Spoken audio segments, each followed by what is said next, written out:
If you are one of the tens of millions of people hitting the skies this Thanksgiving, you may have noticed it's costing a bit more. Domestic airfares are averaging near $284. That's up 9% from the same time last year. That's according to travel booking platform Hopper. Now, the news doesn't get much better if you're heading overseas because ticket prices to popular destinations in Europe have also jumped about 20% from Thanksgiving 2023. Joining us now is travel expert Brian Kelly. He is the founder of thepointsguy.com. Brian, great to have you on this day. Let's start with points. So many people, if they have not already traveled, they will be traveling in the weeks to come. How do people use loyalty programs to try to save money this holiday season?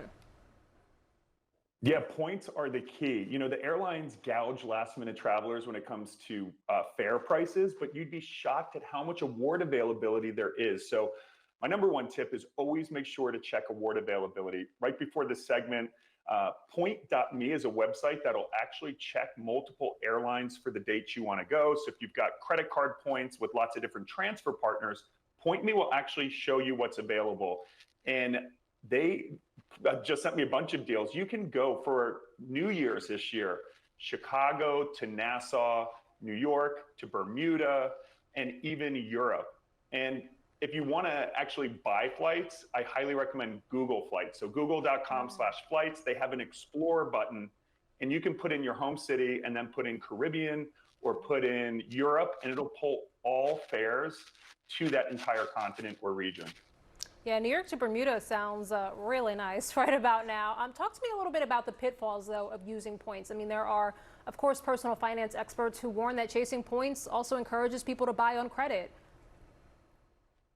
Yeah, so using points is incredible for consumers because you can cancel and get your points back for free in most major programs. Unlike airlines, which will give you a voucher maybe and have change fees, using points is like buying a fully refundable ticket. So that's what I can't stress to people enough. Even if you're at the airport and your flight's getting delayed and you might be canceled and you've got to get home, pull out your points, book yourself on another carrier. Even if you don't end up needing to use that flight, you can cancel and get all of your points back for free. But to your point, never spend on a credit card if you can't pay it off in full every month because the interest you pay will negate the value of any of the points that you earn. Is there a good rule of thumb, Brian, about when the best time is to buy travel tickets? I feel like every time I'm looking to buy a flight, I wonder, wait, when am I supposed to buy it again? Like, what is that time frame? What's a good rule of thumb? A good rule of thumb is 4 to 6 weeks prior for domestic and basically 3 months, 2 to 3 months and prior for international. Now note, the airlines will take advantage of you if you want to book a year in advance. They charge a premium. But most airlines will release frequent flyer mile awards for most of their flights at 11 months or so in advance. So if you can plan a year in advance and have miles, book as soon as the calendar opens up for that airline. That's how a lot of people in the points and miles world will snag those really hard to get tickets like to the Maldives or Hawaii. Oh, okay, Brian Kelly, great advice. Thank you. Thanks for having me. See, the issue is when you want to buy your tickets like 11 months in advance like me, but your husband wants to buy it the week before the trip. That's where the issue is. A push and pull, yes, for sure. For sure. Well, back now with our national lead, today's big travel questions. Will you or your guests make it on time for Thanksgiving dinner? And just how will the weather impact those plans? First, let's tackle the travel. New numbers from the TSA show this week is on track to break records for those flying to their holiday destinations. CNN aviation correspondent Pete Muntean has a front row seat to the masses at Reagan National Airport just outside of Washington, D.C. So, Pete, give me a sense. How many more people are flying this year? We're up about 2% from what we saw last year. And remember, there was year after year of increases from the depths of the pandemic. These numbers are the biggest we have ever seen in TSA history. Really continues the theme. The TSA says its top 10 biggest days of all time have been in 2024. Heard a passenger walk by earlier. He said things here aren't as bad as he anticipated, although the day is still pretty young. And this is when the rush really begins for folks leaving town after the end of the workday on Wednesday, trying to get into grandma's house on Thursday. So far, the TSA has seen 2.7 million people yesterday, 2.9 million people expected to be screened at airports nationwide today.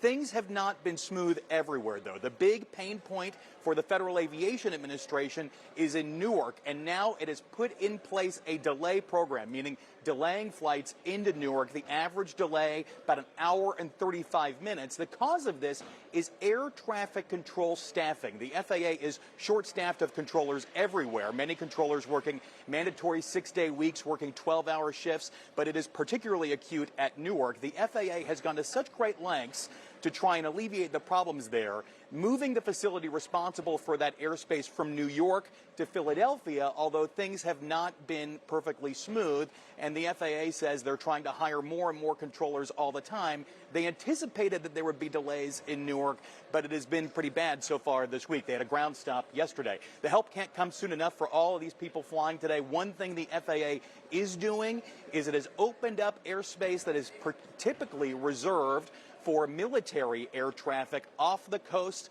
of the East Coast over the Atlantic Ocean to try and speed things up moving. A lot of people still moving to the airport right now. This is when the rush really begins, and we'll keep an eye on it, Erica. Pete, I feel like we keep topping records when it comes to holiday travel every time you and I talk about this. Is that the sense, and is that what you're hearing from even the folks at the FAA, that they expect maybe even 2025 is going to be bigger than this year? It keeps going higher and higher. The travel experts, especially at AAA, think that we have burst the pandemic era, post-pandemic era revenge travel bubble, and now things may start to slow down a little bit, although we will probably see an all-time air travel record, according to TSA Administrator David Pekoski on Sunday. He tells me that is when we could see 3 million people at airports nationwide. That is a huge number that has never been seen before. A lot of people trying to travel, and this is now the new norm. I am going to stay home so as to not get in their way on Sunday. Pete Muntean Smart. at Reagan National Airport. Thank you, my friend. As for the second part of this equation for your holiday travel, it is the weather. For many of you, Thanksgiving is going to be served up with a side of rain or snow, perhaps a lot of cold temperatures. And those could actually get worse over the holiday weekend. CNN meteorologist Elisa Raffa is following this part of the story for us. So what are we going to see, not just tomorrow on Thanksgiving, Lisa, but over these next few days? It's about to get cold. Some of the coldest air of the season so far. Today, though, is the best travel day, really, of the weekend. We have a storm that's developing, but it doesn't really have its juices together yet. That's why we've had some green showing up on the map here as far as the airlines are concerned.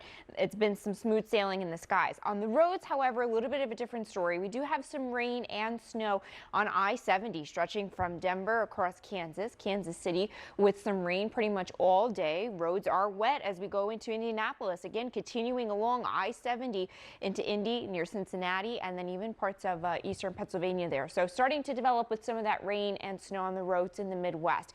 Then as we go into tomorrow, we're looking at pretty soggy turkeys because this storm system will start to really flourish and expand and take the rain and snow basically from Maine, with rain stretching down to the Gulf Coast along that front. And that could cause some problems when it comes to travel, especially in New England. We are looking at possibly some major disruptions when it comes to travel because of several inches of snow likely for parts of interior New England. So you can see how that storm that we have now in the Midwest really starts to blow up tomorrow.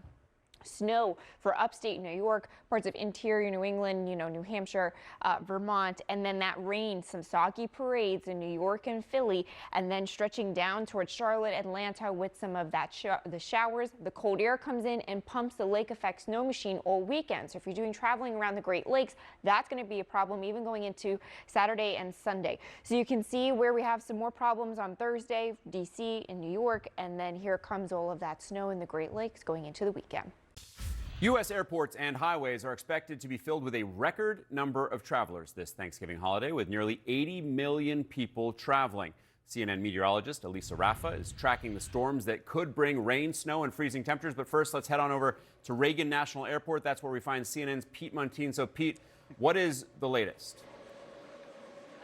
Well, things have been relatively smooth here, Alex. The line to get through standard screening and TSA pre-check here at Reagan National Airport, Terminal 2 North Checkpoint, now less than 5 minutes to get through. It has not been smooth everywhere, though, and a particular pain point for the FAA is Newark International Airport in New Jersey. That's where the FAA is facing a shortage of air traffic controllers, and it has purposefully delayed flights going into Newark all day long. The average delay for a flight going into Newark right now, an hour and 35 minutes. This is so bad and such a significant disruption that United Airlines put out a memo saying that in the month of November, air traffic controller shortages have caused disruptions for 343,000 of its passengers, 46,000 passengers this past Saturday alone. I want you to listen now to FAA Administrator Mike Whitaker. He says that these slowdowns are necessary but temporary.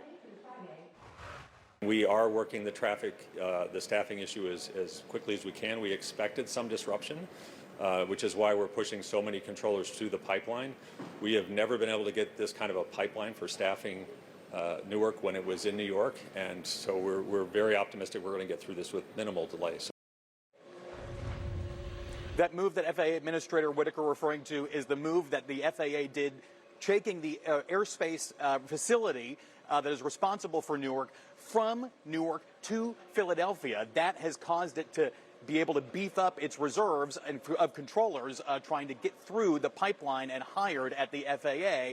The help can really not come soon enough for so many people traveling this weekend. The TSA screened about 2.7 million people at airports nationwide yesterday. It says it's going to screen about 2.9 million people at airports nationwide today. We've seen nearly 8 million people pass through airport security checkpoints since the start of this week, Alex, and it's only the start. Well, Thanksgiving in the U.S. is just one day away, and this could be the busiest U.S. travel season ever. The American Automobile Association, or AAA, estimates records are being broken right now. And it says nearly 80 million people are traveling, with more than 70 million people on the road over the coming days. It is a big Thanksgiving day for air travel, too. The Transportation Security Administration expects to screen more than 18 million people.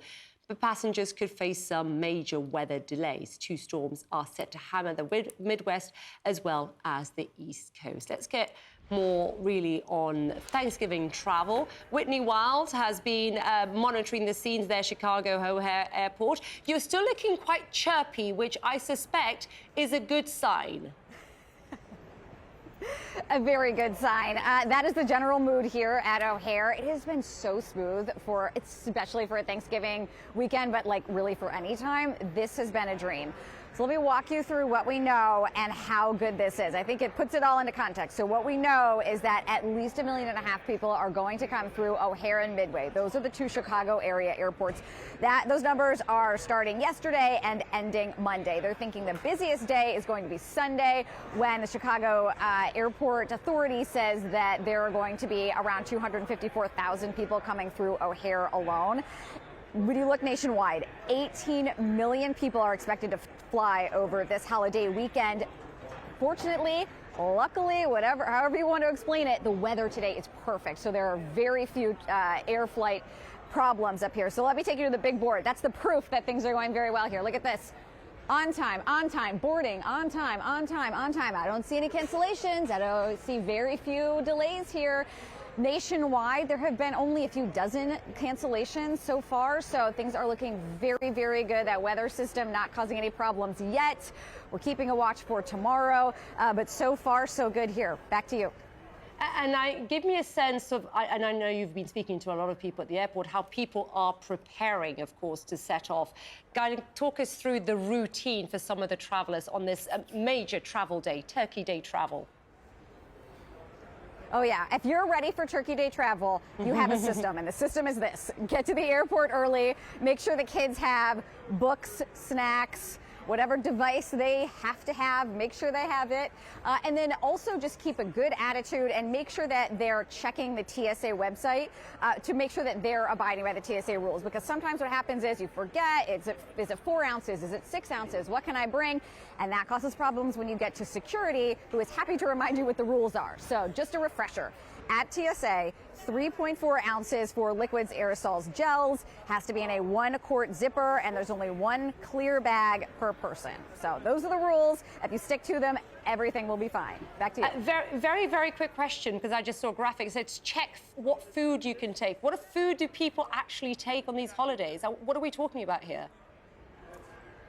Well, our one, John Berman, told me today that he once took a Brussels sprout stalk, like the long thing of Brussels sprouts. So it is a range. I'm telling you, it is a range. I once interviewed a woman years ago who had taken pumpkin pie cans. I think, look, it's Thanksgiving, okay? It's game day. Everybody wants to put forth their best effort. So they're bringing whatever they need to do to deliver on the Super Bowl of food holidays. Oh my God, John Berman's so keen, isn't he? I hope he got through with that. Thanks very much, appreciated.